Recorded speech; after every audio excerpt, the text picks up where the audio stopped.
আসসালামু আলাইকুম। চলে এলাম মেহমান আপ্যায়ন করার ভিডিও নিয়ে। বাসায় অতিথি আসলে এরকম আপ্যায়ন করতে হয়। আপ্যায়নের জন্য আমার আম্মু হচ্ছে বেস্ট। আপ্যায়নের দিক দিয়ে আম্মু কি রাখে না, সে সবটা পরিপূর্ণভাবে প্রপারভাবে করার চেষ্টা করে। মেহমানের রান্না তো কখনই আমাদেরকে দিয়ে রান্না করাবে না, বলবে যে তোরা পারিস না, তোরা পারবি না। একটা কথাই সেই ছোটোবেলা থেকে শুনে আসতেছি। আসলে করতে না দেওয়ার কারণে অনেক জিনিস থেকে আমরা বঞ্চিত হয়েছি। এখন হয়তো বা একটা সেরা রাঁধুনি হয়ে যেতাম, যদিও এখন যতটুকু আছে আলহামদুলিল্লাহ ভালো আছি। তারপরেও বলবো যে ছোটোবেলা থেকে যদি বাবা মা তার সন্তানদেরকে কাজ শেখায়, সেটা খারাপ না, অবশ্যই ভালো। আম্মু গরুর গোশতের মধ্যে কিছু কিছু সিক্রেট মশলা ব্যবহার করে, যেটা আমরা আগে করতাম না বা জানতাম না। এরপর হচ্ছে এই ফোড়নটা, এই পেঁয়াজের ফোড়নটা, পেঁয়াজের ফোড়নটার মধ্যে মাংসের গোশতটা সুন্দর করে কষিয়ে নিব। তারপর আমরা এর মধ্যে অন্য আরেকটা আইটেম রেডি করে নিব। এখন আমাদের কাজ হচ্ছে এই গোস্তটাকে কয়েকবার কষিয়ে নিয়ে তারপরে এটাকে ঢেকে অন্য আরেকটা পাত্রের মধ্যে আমরা ডিমের কোরমাটা করে নেব।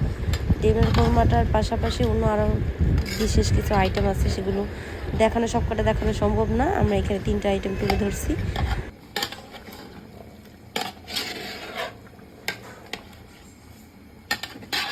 ডিমের কোরমার ভিডিওটা আমার পূর্বে আপলোড দেওয়া আছে, সেজন্য এখন ফুল ডিটেলসে বললাম না। আমার আম্মুর হাতের গরু গোস্ত ভুনাটা আমার খুব পছন্দ, আমার হাজব্যান্ডও খুব পছন্দ করে। আর আমার নিজের তৈরি করা ডিমের কোরমাটা আমার নিজের খুব পছন্দ, ইভেন পরিবারের সবাই পছন্দ করে। ডিমের কোরমার মধ্যে এই যে সাদা মশলাটা, এটা আমার খুবই ভালো লাগে এবং এটা অবশ্যই আপনারা ইউজ করার চেষ্টা করবেন, যেটা ডিমের কোরমা প্লাস রোস্ট এটাকে স্বাদ দ্বিগুণ করতে সাহায্য করে।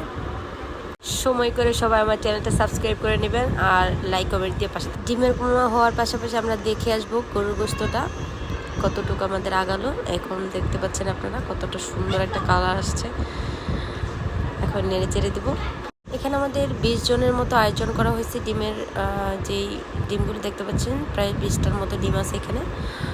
সেগুলো দিয়ে এখন আমরা মশলার মধ্যে সুন্দর করে কষিয়ে নিব। গরুর গোস্তটা হয়ে আসছে, এখন আমরা জিরা ফাঁকি দিয়ে সুন্দর করে নেড়ে চেড়ে নামিয়ে নিব। বাকি আরেকটা আইটেম হচ্ছে চিংড়ি মাছ, সেটা এখন আমরা চিংড়ি মাছটা বোনা করে নিব। বললাম তো আমাকে কিছুই করতে দেওয়া হয়নি, জাস্ট সেই জন্য আম্মু রান্না করতেছে, আমি ভিডিও করতেছি। মেহমান চলে আসার সময় ঘনিয়ে আসলো, সেজন্য আরও ডিটেলসে দেখাতে পারলাম না চিংড়ি মাছটা। সেই একই সিস্টেম, আদা রসুন পেঁয়াজ কাঁচামরিচ এগুলোর মধ্যে দিয়েই চলছে রান্না।